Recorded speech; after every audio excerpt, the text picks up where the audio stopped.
Welcome to another episode of The Free Up. My name is Eva and welcome to my beautiful kitchen. I have just finished preparing a wonderful meal. I am waiting for my girls to come in and join me, and today we are going to be discussing the topic of polygamy.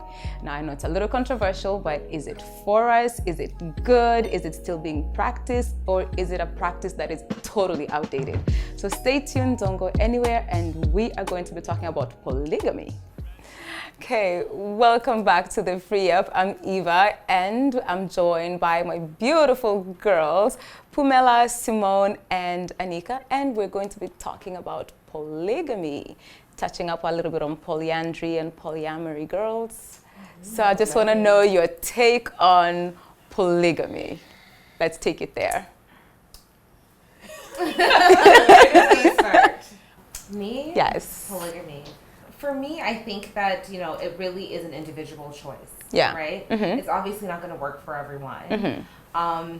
I really value my alone time, so Yeah. I can't imagine being in a situation where there's now two people that I have to worry about on a romantic level. Okay. I think that might be a bit much for me personally. Yeah. But I can understand, how it could work. There might be some financial benefits. Yes. Nowadays, it's not easy, raising a child, having a family. And the more help you can get with that financially and also with your time, Yeah. I'm not mad at people who think it's a good decision. Okay. All right. What about you, Pumela? Well, personally, I don't like sharing. So, Okay. Yeah, so that won't work for me. You know what I mean? Yeah. No, I'm being real. Okay. I want my men to myself. Yes. I want to be spoiled. Otherwise, let me just do without. But like she said, for those who want to do it because of financial gain, Yes. or raising your child as a community, it works for them. Great. Okay. The thing about sharing, Yeah. many women don't realize they're in polygamous relationships anyways. It may not be on paper, but these men are still out sharing their time. So it's one of those things, would you rather have your man out there sharing your time behind your back, or sharing your time? And remember, with that, there's a whole bunch of things we're looking at. There's diseases. Yes. There's HIV. Yes. Right. Because that's what men are out there just sometimes doing these things, okay? Yeah. So when I look at polygamy, I see it like this. First of all, there's way more women in this world than there's men. Okay. Okay? All right. And there's a few good men. Thank you. You understand? A few good men. So how I see it is, if this man is going to maybe, and I'm not saying they all do, but if he's going to step out, I would rather have a little bit of control and at least know that he's stepping out with a sister wife, like Anika, for example. I would feel better knowing that my man, okay, you know what, you're going to visit Anika tonight, you're going to be with Anika tonight? All right. Okay, at least I know you. Yeah. And I know who the person's sharing time with. Okay. Okay. I see If that. you don't know. That's the problem. But most of us don't know. Okay. And that's the issue. All right. So let's go back and talk about the reasons, because both you, Anika, and Pumela, you talked about the financial reasons for that. And I think we need to go back into the history of polygamy itself and look at the reasons why a lot of cultures years ago chose to practice polygamy. I think where I come from, I think one of the reasons was that men would mostly go out to war and they would die out in war, and they come back and you have a village of 100 men went out and then only 65 came back. So what happens now? And you had maybe 120 women left behind. Suddenly there's that disparity, and you need to find ways to continue on with the legacy. You know what I mean? So what do you think about that? I mean, is that something then that would perhaps justify it, like you're saying, that financially, for financial reasons, that perhaps somebody could go into polygamy? Go to another village, girl, and get another man. I mean, heck. Yeah. But in today's society, okay, let's forget about ages ago. Let's just talk about right this very moment. We look at our men. Most of them, at least some of them, are incarcerated, or they're not available, or they're not so great, right? And we already know, statistically speaking, that the ratio of women to men, it's not properly balanced. This is my point. Okay. Yes, like she mentioned, you know, financial gain, but it can work on the flip side. Let's say, like you said, like Simone said, you don't mind if your man brings your sister. Too. I be your sister. She minds. She minds. I do mind. No, you said you don't mind. Okay. So what happens when there's children involved? Yeah. Okay. Then your kids, you know, or maybe perhaps you feel insecure that hey, kids are smarter, then that polygamous situation can become toxic. It's not just about today, it's about tomorrow. Yeah. I've seen polygamous relationships whereby, you know, the other children are doing better than the other woman's children, and then hatred comes in, animosity, or the man is spending more time with her than you for whatever reason. You know, it's not just about we are sharing a man, it's the whole thing. What happens down the line? Yeah. You bring up some good points. Yeah. And for me, I think what I can respect about a polygamous relationship is the honesty, right? Because now everything's open, you know who I'm with, you know, it's the three of us, whatever the case may be. Right. Yeah. And I think that if you're going to take that step, if you're going to take that step and decide to have a polygamous relationship, then everything to me should be easy after that to be open about everything else. Like, how is it going to work with my children, your children? You know, what are we going to tell them? Yes. I think that, like, if you're going to go that far, you should be open enough to work those little details out. Not that they're little details. But, yes. you know. And I do think that happens in certain cultures. I think, especially like in the Islamic cultures, I think before the man can go out and get another wife, he needs to consult with the first wife first, and he only has up to a certain number of women that he can go out there and get, exactly, and he has to be able to financially provide for those women, not just the women but the children as well, right? So you do find that in certain cultures, but like Simone was saying, that there are men out there who will go out and hide. But this is what I'm saying, and that's what I was saying to your point. I hear you completely, right? But it's happening anyways. Yeah. You understand what I'm saying? Yes. Regardless if we want to admit it or not, a lot of women, we find right now a lot of single moms out there. Why? It's not always because of cheating, but adultery is a top reason. Yeah. You understand what I'm saying? So for me, I'm like, if you can't beat them, join them. Because honestly, like you're gonna do it anyhow. Yes. If we go to the whole nature of things, men were not made to be with one woman. That was going to... This is, guys, this is evolution. You guys can't argue this. This is science. I don't believe that. I don't believe that. And I think that, yes, there's a lot of situations, of course, where men cheat, but you can't make a general statement. It's not men general. that are very sensitive, that are very loving, that would be all, you know, over you and just all for you. And there's some women that can't stay faithful. You know what I mean? So it just depends on who you're with and who that person is, who that individual is. The human species, we're the only ones who try to stay with one mate, guys. This is not a generalization. This is science. I'm speaking from a scientific. You guys can look it up after. The only animal, the only species in this world that stays with their mate are the penguins. Look this up. And the penguins stay together long enough until their children are a certain age, and then they split. We are the only ones trying to do this unnatural thing, which is why adultery is so prevalent. I'm just stating facts. These are facts. The idea of monogamy is a westernized thing. Okay, well, I hear what you're saying there, and then in that case, it would be more like, okay, well, there's these different ideologies, right? Like, and it's like, what are you falling into? Yes. What do you believe? What makes it? What are you comfortable with? And polygamy is one ideology. And, you know, being with one person is another one. So it's about what makes you feel comfortable, what it is that you want to do. I think religion and culture plays a big role in what Yes, they do. Absolutely. Because in the Islamic religion, I mean, you can have up to 5 wives. That's part of their religion. When it comes to Christianity, it's only one woman.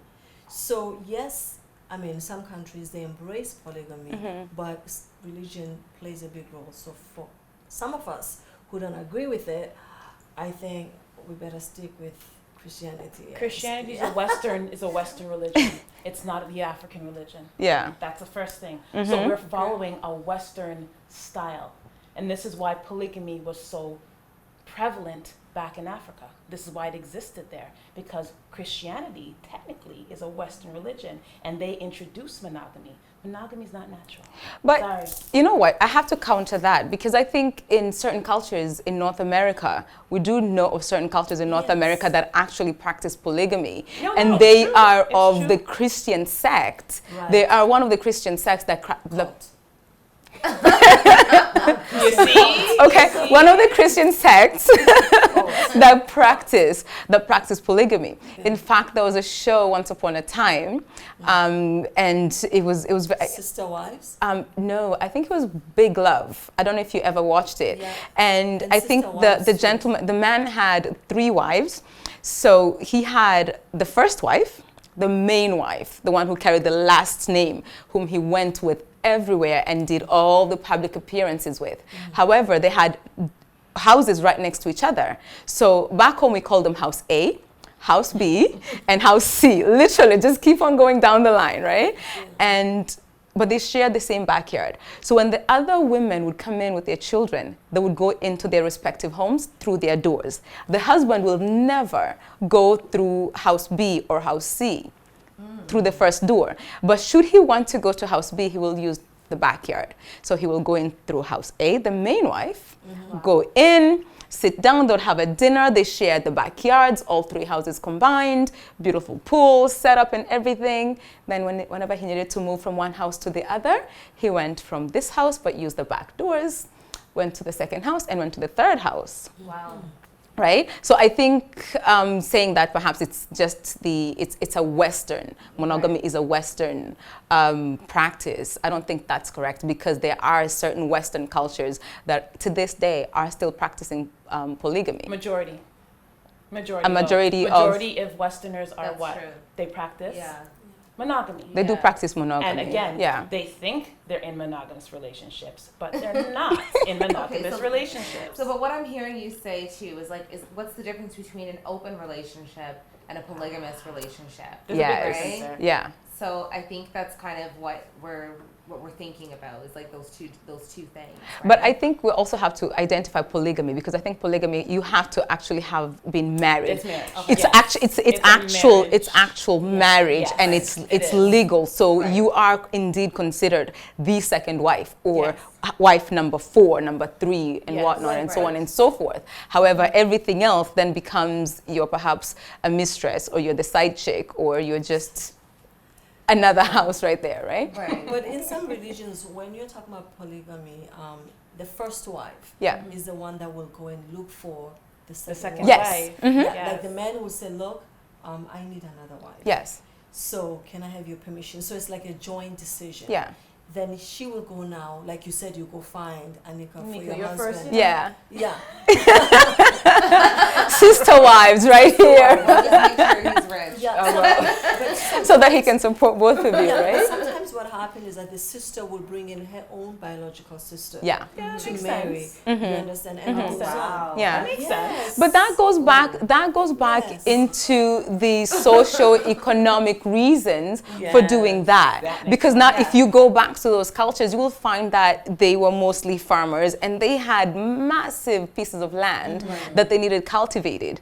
So by bringing another wife, it was to carry on the legacy and to ensure the economic stability of that particular homestead, right? So the husband will say, hey, our cattle just doubled. So we need somebody else to cater to the cattle and somebody else to oversee the farm and whatnot. So go out there, find another wife to come in and help you. And the women will go out and willingly, in fact, they will identify maybe 1 or 2, and then the husband goes out and then chooses one or the other, right? Like, why don't you just hire staff at that Thank point? you. Or get a man to come and do the job. Yes, I think that's an excuse to get your freak on. Yeah. That's it. Yeah. Yeah. Okay. Get some men to come and do the job. Get some men to come in and do the job. But why not keep it in the family? Okay, so imagine now you're with your man, Just saying. Yes. and the next day your man is with your sister. Like, do you guys talk about like the You experience? see, like, So or maybe the man may choose your sister. May say, oh, your sister is better in bed. Uh-oh. Great. Uh-oh. That's just Uh-oh. Then you need to step your game up, okay? You and your sister need to talk about what she's doing in bed so that you can step your game up. Yeah, do you want to have those conversations? I think with your I sister, don't. yeah. That's for sure. Maybe So- the sister's a little bit more freaky, you know? maybe, but I don't, you know what? Or even You know with what? another woman, It does, right? yeah, it does beg the question because you kind of want to know whether or not these Yeah. women actually, do they actually sit down and actually share pointers in terms of, okay, so this is what we did and all of that. But I remember going back to that show that actually the women didn't discuss what they did with the husband. Yeah. And the husband did not discuss What he did with the other what he wives. did with the other woman. Yeah. So it just remained, it's a private moment. When he moves from house, I call it house A, house B, house C.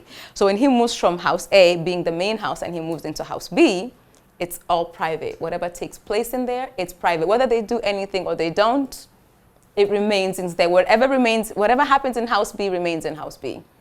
And same as house C and D and E and F. You know, it's definitely interesting. Yeah. And like I said, I don't knock it. Like if that works for you, then Yes. hey, you know, do your thing. You might I get an just don't invite. know if I'm, you know, a big enough person to handle all To of handle that. all of that. Yeah. Yes, absolutely. So I think I can attest to having had experiences when it comes to polygamy. I know of friends who come from polygamous relationships. In fact, we do have family who are byproducts of polygamy. And I think I've seen both the advantages and the disadvantages of being in polygamous relationships, right? But I don't want to continue. We're going to come back. So let's take a break and we'll be right back after these messages, and we're going to carry on with the pros and cons of polygamy. Stay tuned.